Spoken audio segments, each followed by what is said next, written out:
So let's begin. Good morning, good afternoon, good evening to everyone, wherever in the world you're joining us from today. I'm Marc Spiegler, Global Director of Art Basel. Today we're going to delve into the world of editions and photography.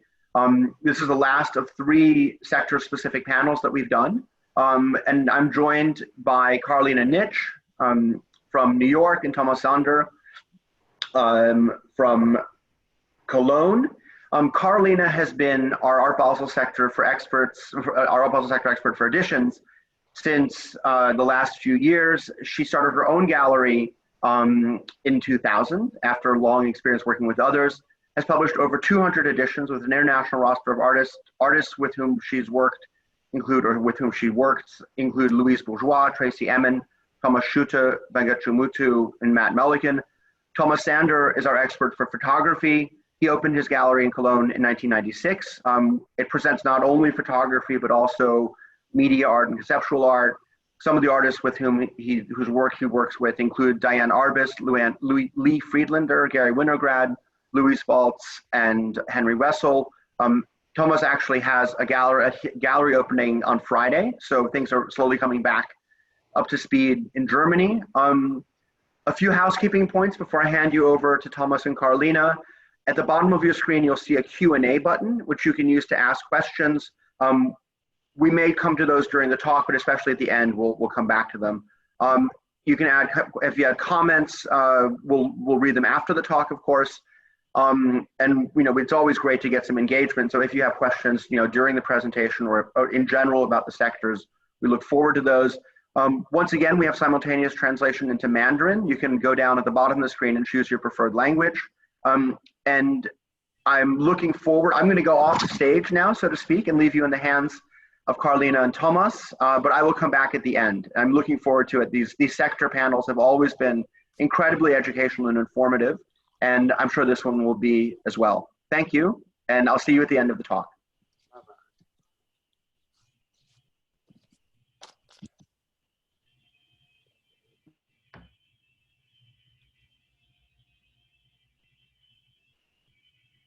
What's happening?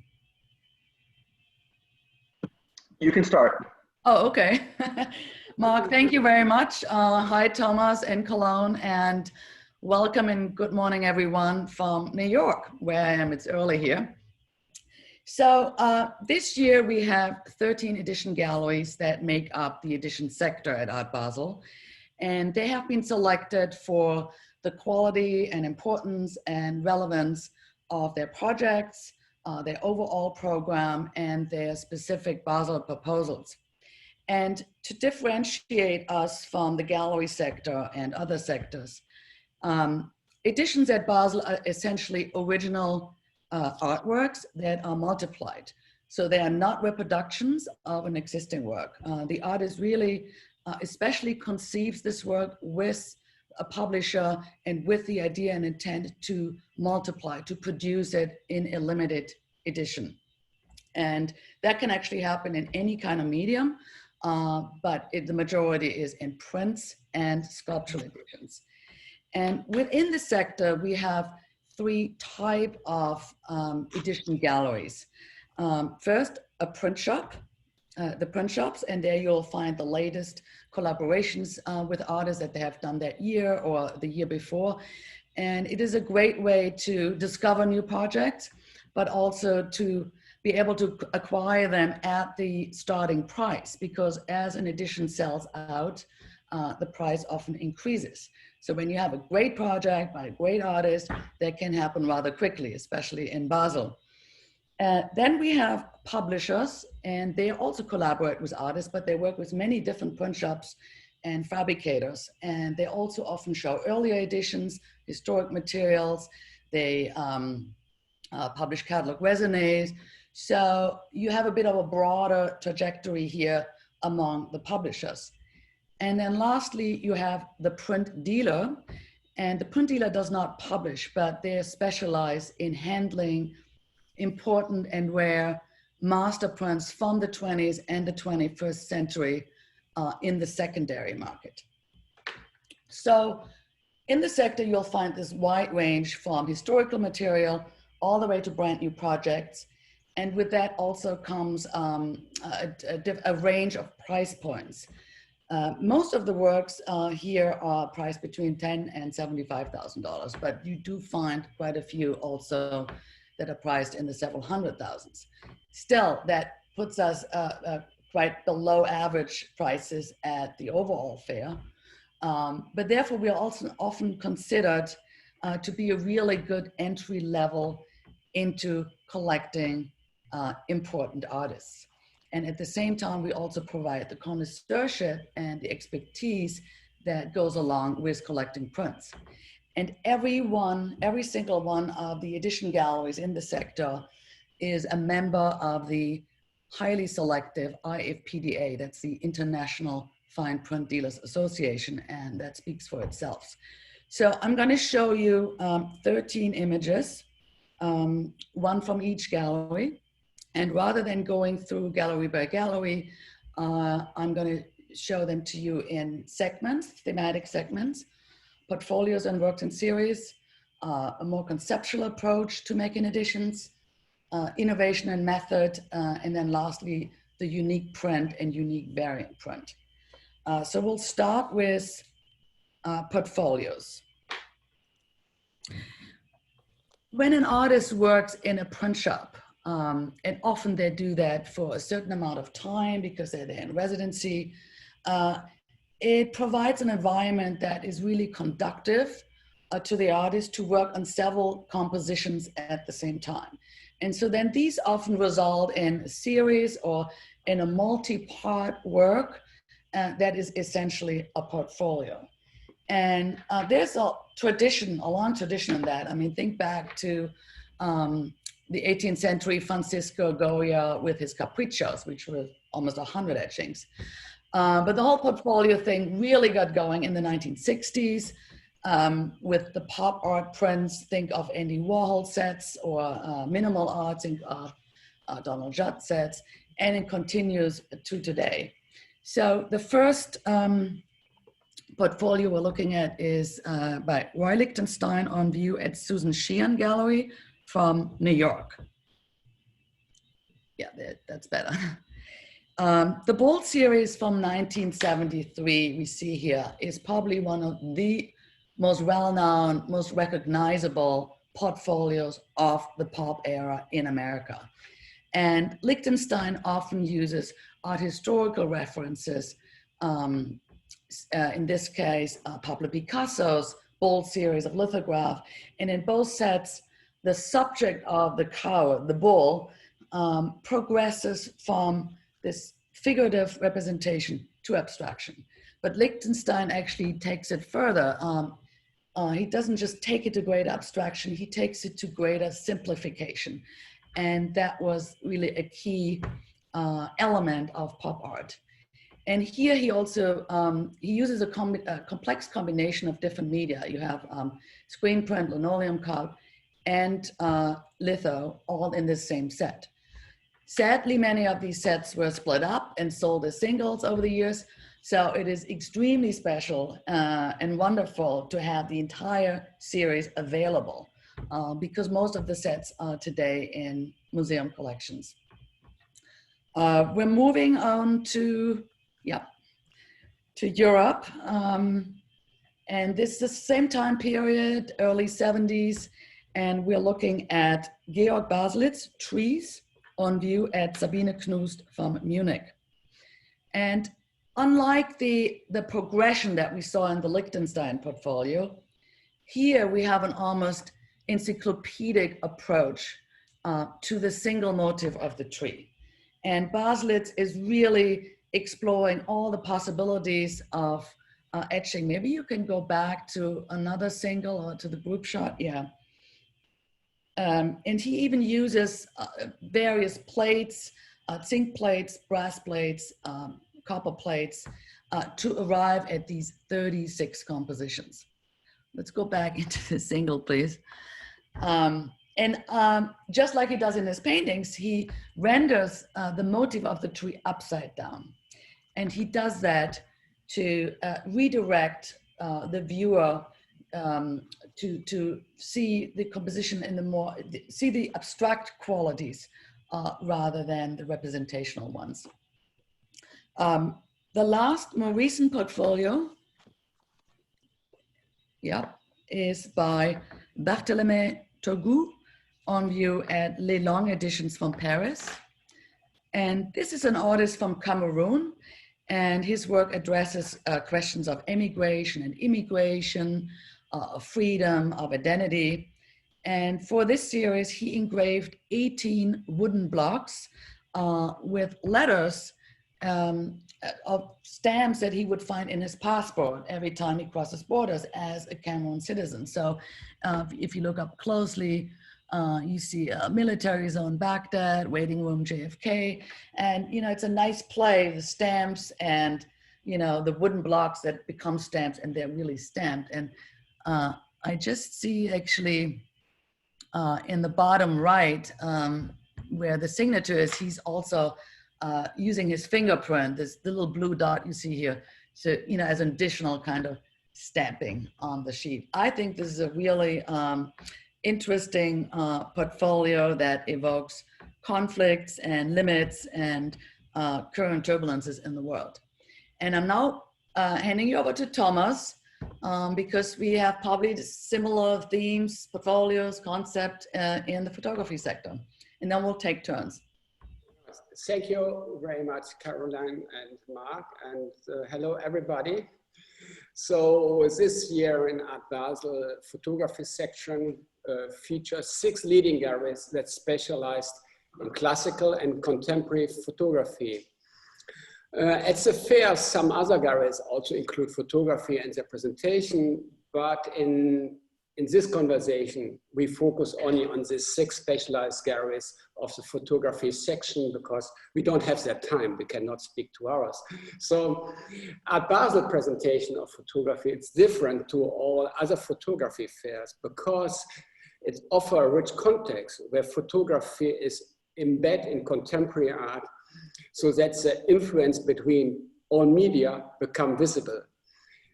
Every year Art Basel tries to find new and exciting position in photography, and that is our goal, that we try always to find react of the art history and of the market. So photography is a key medium of the 20th century and 21st century that we now see everywhere in our daily life. There are many excellent international collectors of photography and many collectors of contemporary art, and also have a focus on photography today. We live in the digital age. We see a flood of photographies every day. In contrast now to our consumption of digital photography, the specialized photography galleries bring a real treasure to the fair. Each print is an object of art with its own materiality and history. And that makes a big point of difference. And I try to starting with one from the really iconic, one from the most iconic images. It's shown by Edwin Howe Gallery from New York.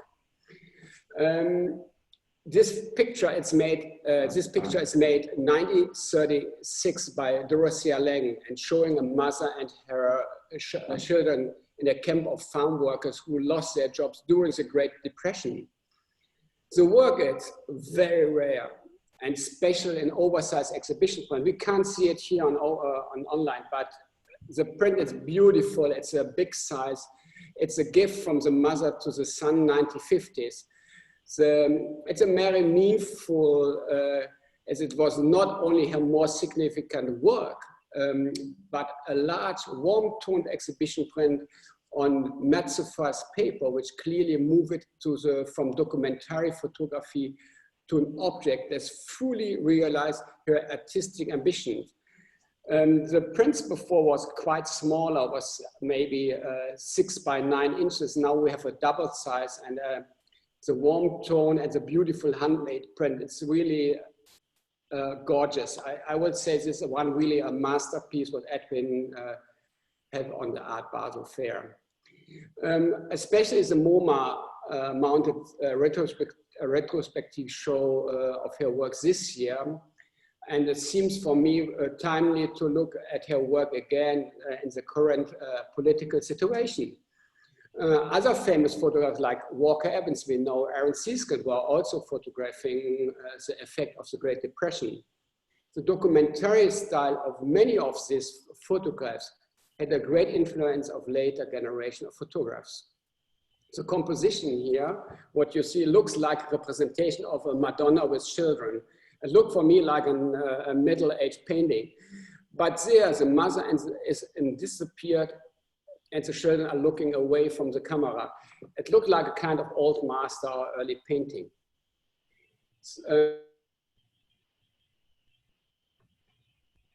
Who represent as a beautiful set of prints because it's by Howard Greenberg, it's Aaron Siskel.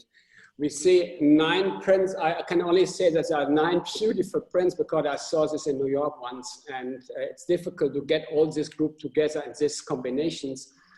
The artist Aaron Siskel, who is just mentioned, his work looks at the details of things to create a new image independent of the original subjects. Siskel was involved with the abstract expressionism movement. He was a close friend to Marc Rothko, Franz Klein, and de Kooning. The influence of the abstract expressionism, you cannot see in that kind of photographs, but the other body of work remind me really very strong to Franz Klein or Marc Rothko paintings. Coming back to that piece, in this dynamic sequence, bodies are suspended in front of a blank background without context, and it's unclear they are falling or floating. The images were taken at the Chicago waterfront. They show the joy of movement free from the rules of the city. The series looks like a dance performance for me. It's very rare to get a complete set of the beautiful work, and that make maybe Art Basel, that the art galleries bring always the best stuff, and I can say this piece is so beautiful, and it's also well, nice to have that piece. I like to go back to Caroline because this was my part for the 2 photographs, and back to you. So is that the complete series, the Aaron Siskel? Yeah, this is, I think it's nearly the complete series. I think they are missing, but this 9 together as a group, I have never seen the complete set. Peter McGill was once showing that in the smaller version, and also Bruce Silverstein. So, but these prints are from the 80s. It's signed by the artist, and it's a very, very small edition. So I don't think we get a second set at the moment. Okay, so in my second segment, I'd like to show you 3 examples of a more conceptual approach to making editions. That means where the craftsmanship of the print making is really not that relevant or relevant at all.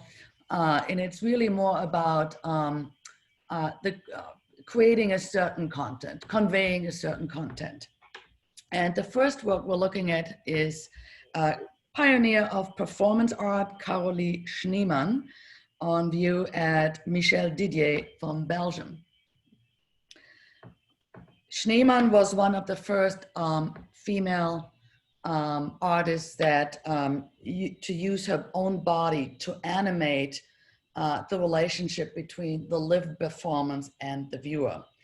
And here we see images of a gorilla nude performance that she staged in Holland at the Kröller-Müller Museum in the mid-70s.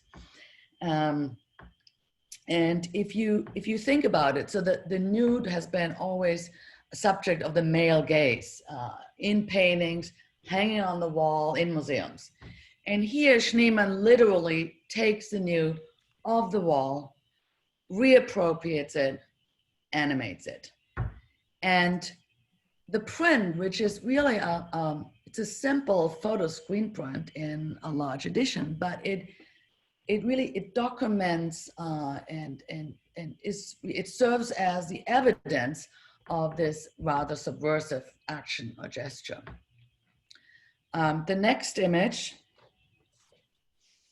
we're looking at a set of text-based screen prints by Art and Language on view at René Schmidt from Berlin. And Art and Language is an activist group of artists that began in the 1960s, and they are really at the core of conceptual art. In fact, their whole practice is all about the definitions and parameters of art and of language, intellectual rigor, and also testing the boundaries of authorship, because many different artists sort of joined this collective groove over the years in and out. And so even up until today, there's really not a single artist or author behind this work. And the third image, John Baldessari on view at Gemini GEL from Los Angeles. And I had mentioned at the beginning that many contemporary editions are not prints, but there are sculptural editions, such as cast bronze, glass, resin, any material really. And the Gemini workshop, which was founded in 1966, has been a real trailblazer in working with every important artist and in all possible printing and sculpture fabrication methods. And one of them is John Baldessari. And Baldessari was one of who passed away late last year. And he was one of the West Coast conceptualists. And he often turned everyday imagery literally on its head. So here we're looking at a cast aluminum relief, hand painted, that is supposed to hang on the ceiling. So we're not looking at the wall, it's forcing us to actually look up and look at the ceiling above our heads. And the humor and the irony also lies in the title. The title is God Knows, but it sounds a little bit like only God knows. And I just love this work, and I saw that Art Basel also chose it as the main landing page image for their online viewing rooms. And back to Thomas. So thank you very much. So now I'm very happy to highlight two brilliant examples of photography portraits. The first example, it's shown by Frank Gallery, San Francisco. It's by Richard Aberdon, a master of impressive, intimate portraits of well-known personalities and ordinary people. He's also very famous for his fashion photography. I think everybody knows also this piece. He was working for Harper's Bazaar, Alexander Brodowicz. Maybe it's helpful for some people don't know about Aberdon. In 1969, at the height of the sexual revolution, he took a group of portraits of stars of Andy Warhol's factory. Among them are Joe D'Alessandro, Beaver, and transgender icon Candy Darling. In the different shots, they are shown dressed and undressed, also similar to a performance. He used a large camera, like 8x-inch negative records, even small details in the studio light. This big negative gives all the information, all the details from the background. So it's very sharp. It's different like a normally digital photography today. And this large print, what Frank is showing, was made for 1993 for the Richard Aberdon exhibition, a retrospective show in the Whitney Museum. These are the real fantastic document of, we say in Germany, Zeitgeist, and the real museum piece in that site. And it's really a masterpiece about kind of contemporary photography. The second artist, it's represented by Hamilton's in London, and it's an image from Peter Hugo. It's an artist from South Africa.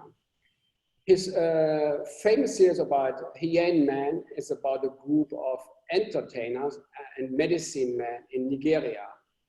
This may train animals to do demonstrates their special power.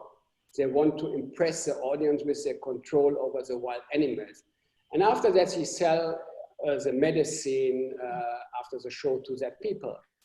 This color portrait of the owner and the animal develops strange energy between the relation between the two. This comes across very well in the really large format and frontality of the print. It's maybe also difficult here to see online. You can see the image, but the power and the energy of the picture you see in real, it's really amazing. So I go back to Carolina. I have only short explanation about the picture. Maybe the last two coming longer, Caroline, sorry. This is a very powerful image, wow. So, but there's a group of that, and each is a very famous group, very famous. Okay. Okay, so in my next segment, I'm going to show you 5 examples of prints that really utilize various printmaking methods and in a very innovative way. The first one up is Swedish painter Mamma Andersson on view at Niels Bohr Jensen from Denmark.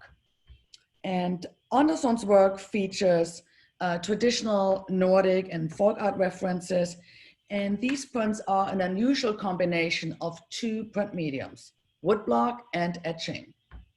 And while the woodblock is hard-lined and planographic, it's basically the blue background, what you see in the right image, or the green at the bottom of the left image.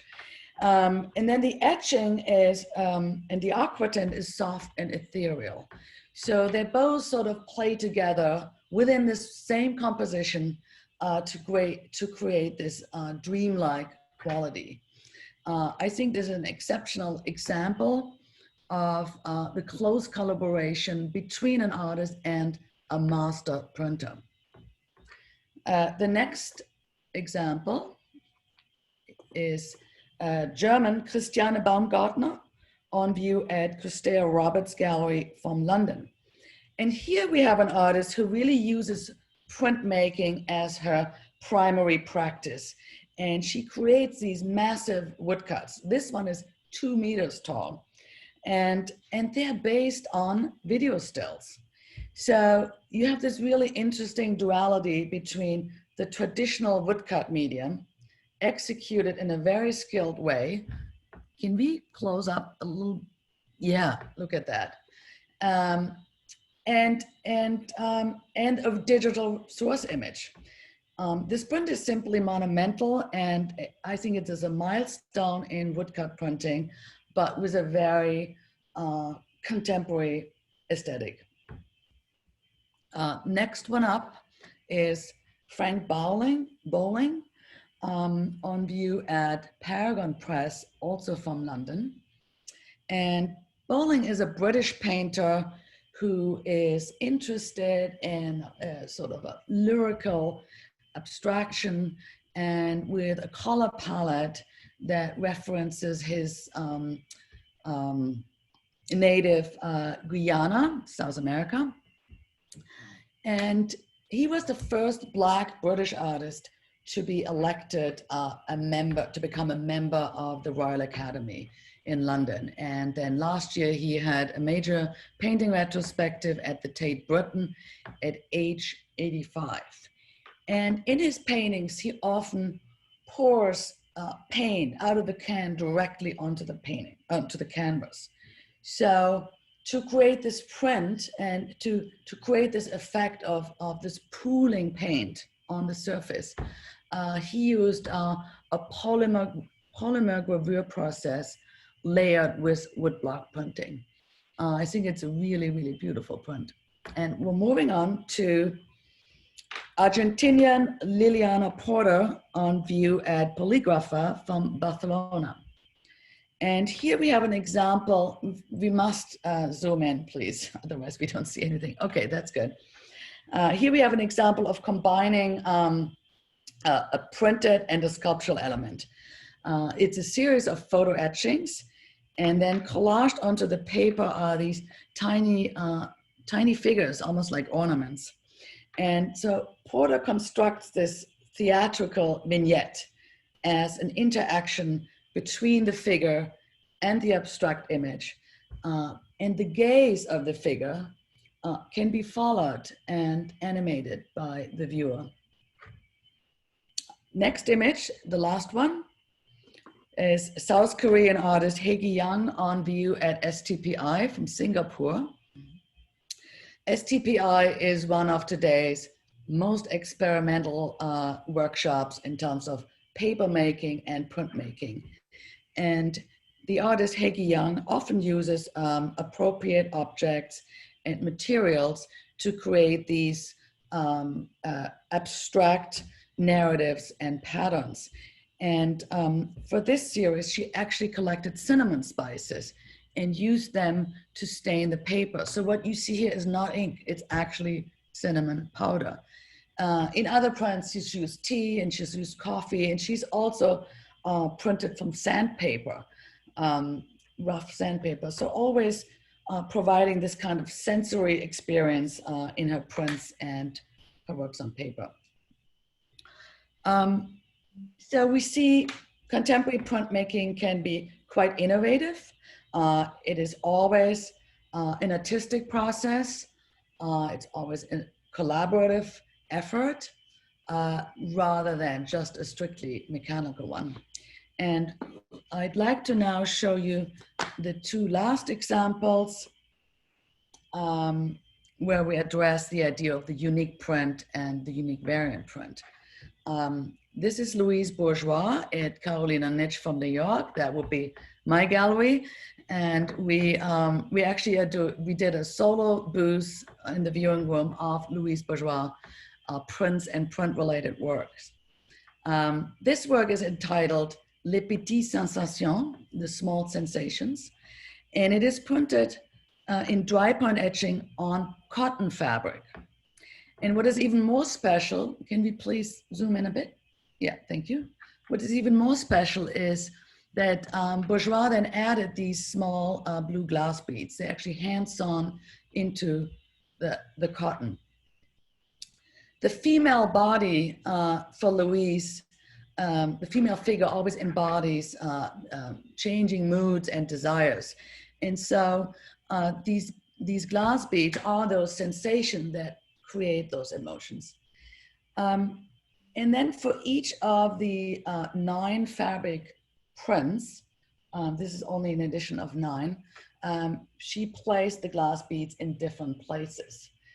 So that makes each one of the 9 a variant, a unique variant. There's other forms of creating unique variants, and one of them is what is called a monoprint. In a monoprint, you have an existing matrix, that printing matrix with an image on it. That would be, for example, a block or a plate. And then the artist might actually ink it in different colors. So that makes each impression then, same image, but different colors, a unique variant. But the really, truly unique print is the monotype. And that brings me to our last image. In a monotype, you do not have a reusable image or matrix.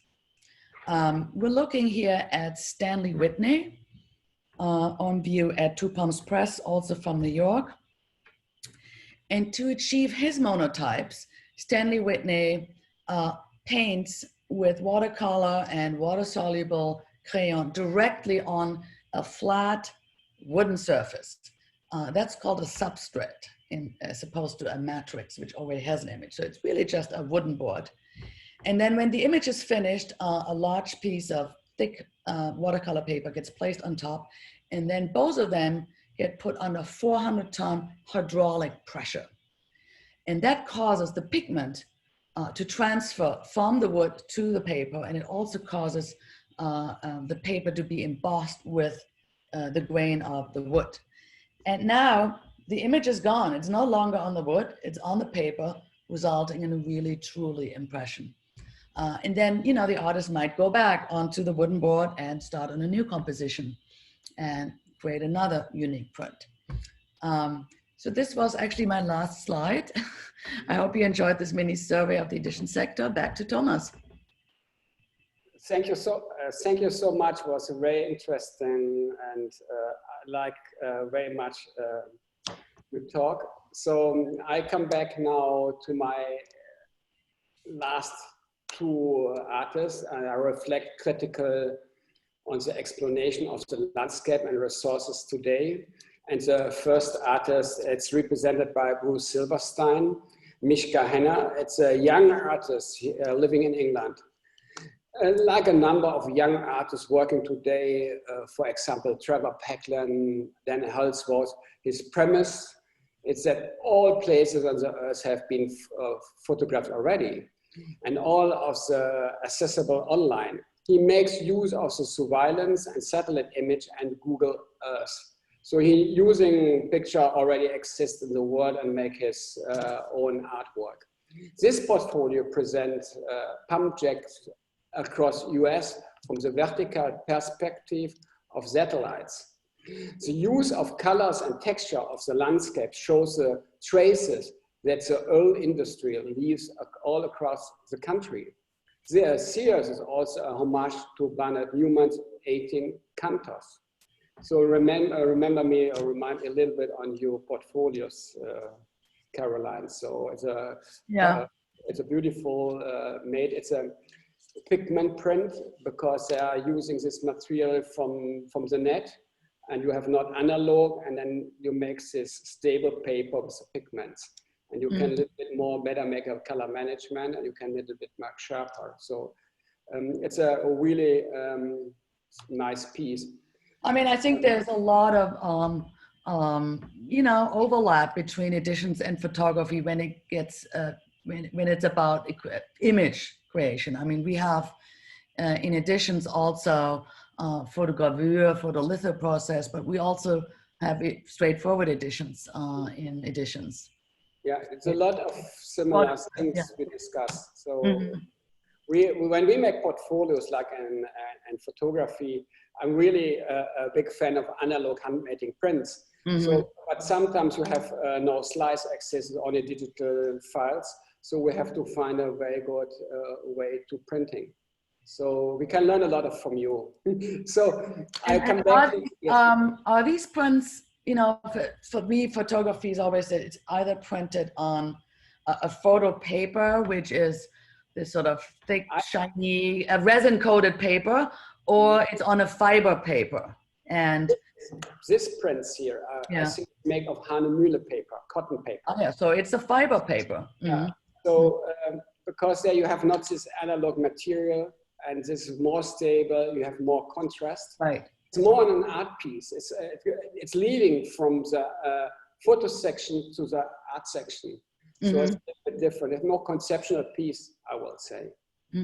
So well, I think any of the editions or the photography must be seen in the context of the contemporary. It's true. It's true. If I would finally like to talk about a work of my own presentation, my Galerie Mitch Epstein. I feel this photograph is important and telling in the time we are live right now. So Mitch Epstein, only to know, it's a pioneer of color photography from the 70s. And now he is still working about 30, 40 years. He photographed how we engage with our landscapes. So he got the Prix Pictet Award. He's really a gorgeous artist. And his new work here is from the part of property rights. It's a portrait, his new work is property rights and portrait of communities and people fighting for their rights in America. For some, the struggle is about their well-being and way of life, for others it's profit and power. This image, it's a highlight, I will say, of the series and shows the American flag upside down. The American flag should never be displayed upside down. except as a signal of distress, extreme danger to life or property. In fact, it is illegal to fly an American flag upside down unless you are in a life or death situation. So this close up of the flag, it's a powerful symbol. And for me, like the Rossier lung with the depression, and this is a little bit everything around what happened at the moment. And for me, it's really very fascinating how I dive deeper into the stories behind the photographs to look at exactly the print quality and make the connection to contemporary art. I was looking for these 6 pieces. I can say I need a day, and it was really a challenge for me to discover a lot of stories behind the picture. So I thank you everybody for watching. I hope you have fun. It's a short time. Next year on the booth again, I hope. Thank you very much. Peter Hugo. Hi, Marc. Hier kommt eine Frage. I can't hear you. Sorry, I'm back. Classic Zoom room thing. First of all, I think that was, again, fascinating. It's always great to hear even relatively short descriptions and insights from people who are so expert in their field. One question we have from the audience is, how do you start collecting in photography and editions? So maybe, Carolina, I think people often think of editions as a place where people start to collect. I'm curious, if someone said, I want to start collecting editions, what's a good way to start? What's a good way to do the research? How do you think about this field? Well, as I mentioned earlier, can you hear me? Yes. I can hear myself. As I mentioned earlier, I think it's a really great entry point to collect important artists. And you can either focus on collecting younger artists, newer editions projects, which are really reasonably priced and that you may not have access to from the primary galleries, or you can start collecting it in a more historical way. And I think with that, it's really important that you buy from reputable print dealers, because there's a lot of misconceptions about what is a print. And I'm just gonna say something about that. You know, I'm often getting asked, you know, what about collectibles or things you find in museum shops or gallery shops or the Basel editions? And, you know, it's really a definition of what is an edition. So those are merchandise. So you buy a Louise Bourgeois coffee mug or a Barbara Kruger beach towel, that's merchandise. And it's all good, it's perfectly fine. Or you find a Supreme skateboard with a Damien Hirst on the back. That is more like a collectible. Essentially, it's also merchandise, but it becomes a collectible because the kids trade it. But at the end of the day, it fits into sort of a lifestyle that likes to surround itself with artsy things, and that's totally fine. I'd like to say that there is a place for everything. And those kind of things will never have a place at Art Basel Editions. So if you want to be serious about collecting prints, you start at Art Basel Editions and you talk to dealers who will help you, educate you, shepherd you along, and sort of find out what your interests are and where you want to go. And either you really become a serious print collector, and there's a good number of those in America. Most foremost, I would say Jordan Schnitzer, the Jordan Schnitzer Foundation in Portland. He owns more prints than most museums. He has every Frank Stella, every Johns, every Nauman, every Warhol, and he has a museum and he travels these shows to underserved communities.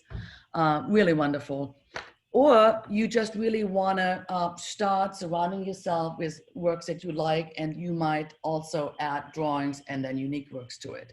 But it's definitely a good way to start, and you start with a dealer that you trust. Good? Thomas? It's also, I mean, so yeah, I think it's very important that you have what you told, you have someone you can trust and can explain a little bit about, especially in photography. You know, there's a different kind of photography. When we speak about straight photography, we speak about the image and the print. The printing is the same important. When you know about, we speak of Robert Adams, we speak about Lee Friedlander, we speak about all this giant, the print is always so beautiful and the great contrast. So you have to educate the people looking careful, because the details in that kind of photography is very, very important. So the problem what we have today, it's, I think many people ask, oh, is this a vintage? Is this a modern print? Is this a later print? This explanation, it's very important. Modern print, if we speak vintage print, it's maybe made 3-4 years after he took the picture. Later prints, it's like the Dorothea Lange piece was from 36, printed in the 50s, quite bigger. But it's still a beautiful print, and maybe the eye from the artist was changing how to look. But, and we have new prints. It's always new prints come the same image again. So you need to know which artist, for which artist it's good or not good. So then you need a good advice. And then you have contemporary photography, it's different things. Well, in editions, we don't have this problem really with the first printing, second printing, third printing, because usually when an edition gets printed, let's say from a plate, the plate then gets canceled with a stone.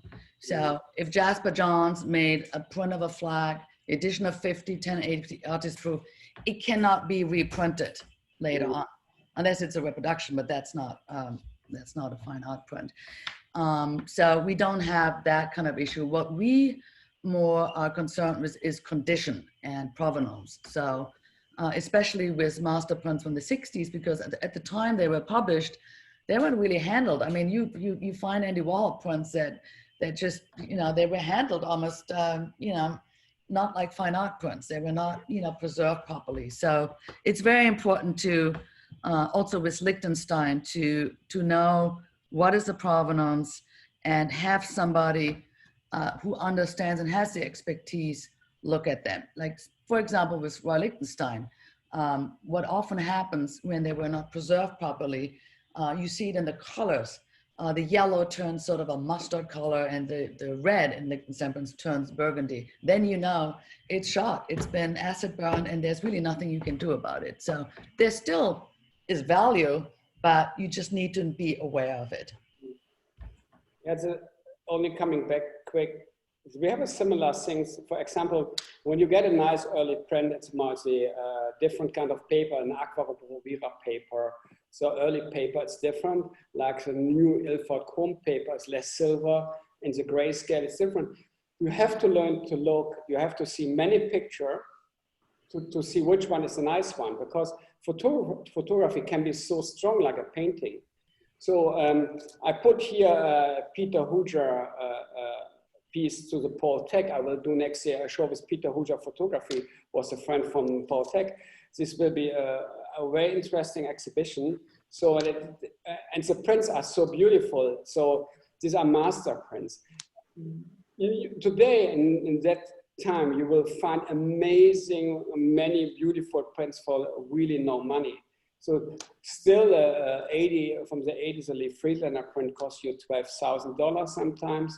So when you get an icon, and Lee, it's never printing thousands of the image, it's not numbered, but he limited make only 20 and not more, no? But you get it for a really incredible price. And it's difficult for young artists to go up, to come in that market field. Because still the heroes, the Robert Frank 70s print, sometimes you get under 30,000, what you can do as a young artist. No?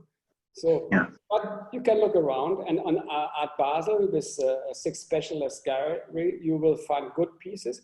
But don't forget other galleries like Takaishi, a beautiful Japanese photography.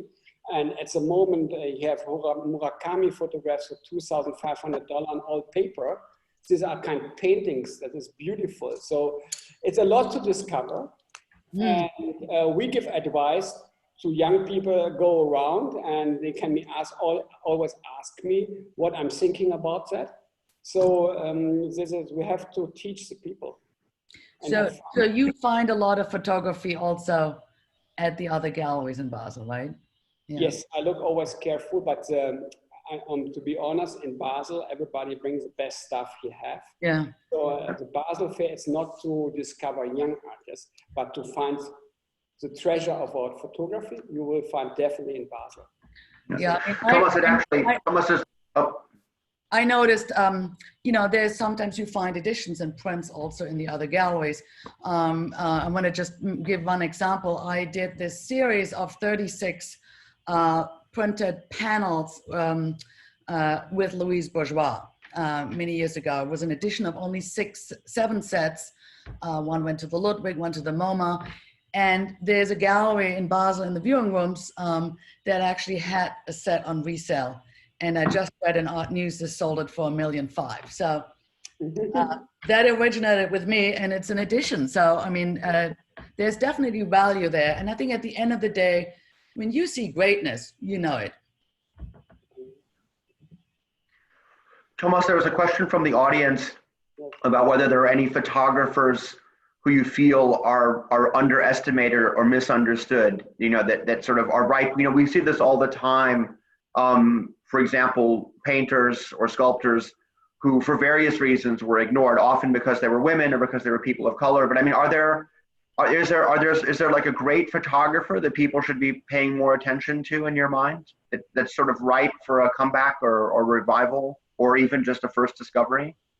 The first discovery. So we do this. Yeah, we're looking always for the same stuff. So, but my opinion at the moment that makes it so difficult.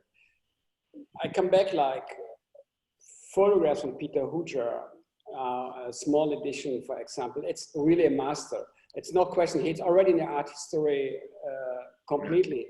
But you know, you go to Frankel, you go to My 36, you get a beautiful piece for $22,000 when we go on that level. So for me, it's underrated, still underrated, and it's a niche. We have some artists like what I'm thinking.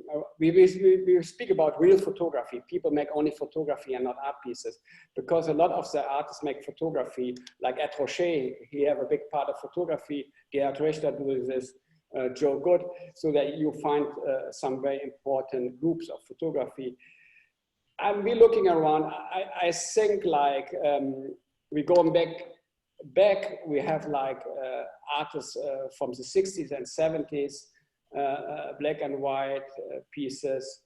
You will find a lot of artists like Todd Papa George. Still, it's the print is like $3,000 for a black and white print. For someone he was teaching on the Yale, and he's very important with Garo Winogrand. You find very cheap portfolios like Garo Winogrand, like Women Better Than Men, that portfolio, 15 images, and you get it for 20,000. This is printed in the early 80s, signed, and another big number. Beautiful prints, beautiful group. So it's more this discovering. By young artists, it's also sometimes a problem of printing quality. It's very expensive to make a high quality of printing. So, yeah, I think we have a few very good ones. I think we're starting before with Hannah. He is a great artist. He is conceptual. Trevor Pecklin, what is it? Is he a photographer? No anymore. He do everything else, but he is very important, becoming very important. So, I mean, Trevor is putting satellites out into space, you know, so.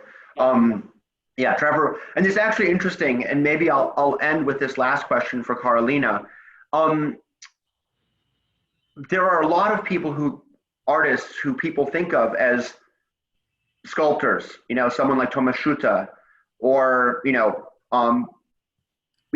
or Louise Bourgeois, who people think of primarily a lot of it in terms of sculptures, paintings. What is different? Why is it that artists want to do editions? What is it that compels them? When you work, I assume you've had this experience of working with artists maybe for the first time or the first time intensely in the multiples format. And I'm curious, you know, for the artist, what is it that's attractive to them about doing this? And what's been your experience in terms of shepherding people into working in multiples, if you've had it? I think that's where, yeah, that's where the collaboration and the ideas of the publisher come into play. It's at least the way I work, where we would approach an artist, like, for example, let me tell you about Mangechi Mutu. Mangechi Mutu was really known for her videos, her films at Venice Biennale, and her large drawings and collages.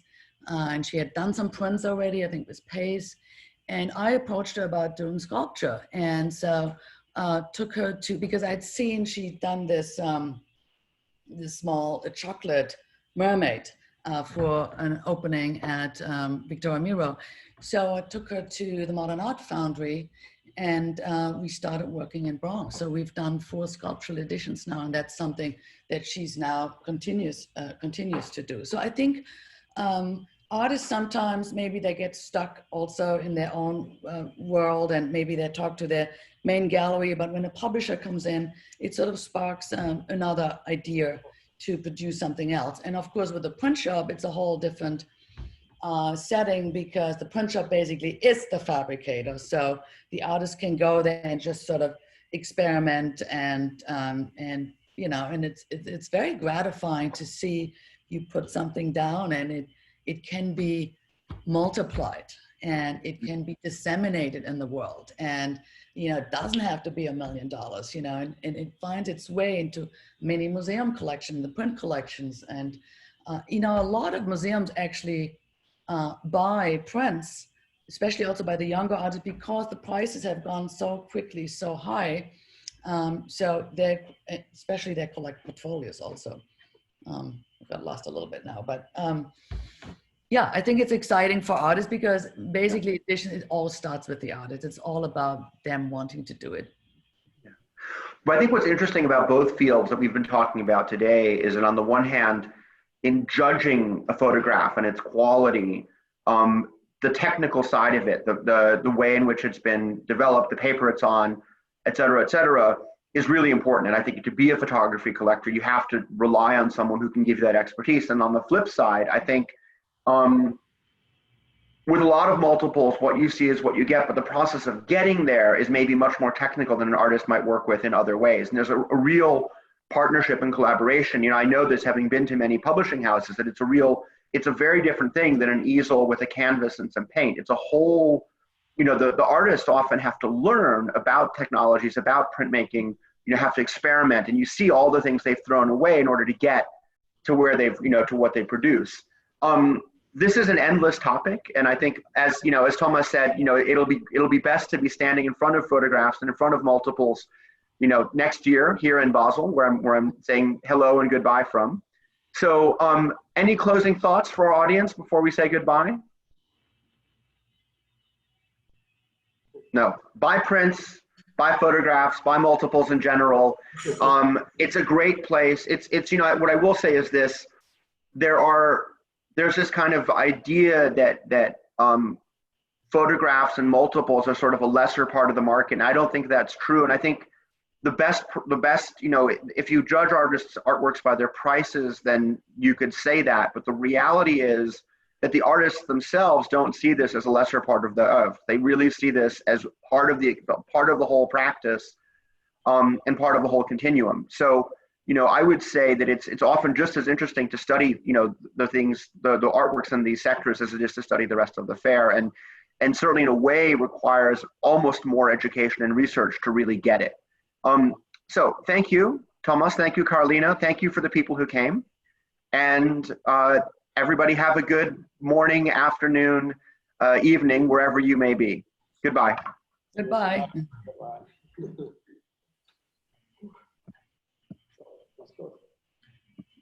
What do I do?